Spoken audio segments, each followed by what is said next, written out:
انا بقول بقى مشروع القرن اللي احنا فيه ايه هو؟ اه هيبقى كلب لكل مواطن يهوهو ليه.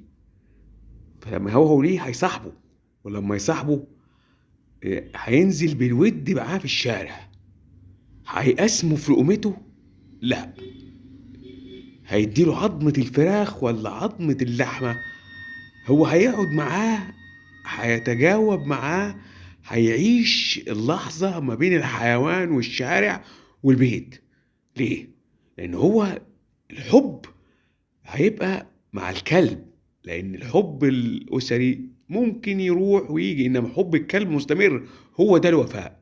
إنما الأسرة ماشية رايحة لغاية فين؟ رايحة جاية، الحب هيزيد. هي دي مصر الجديدة.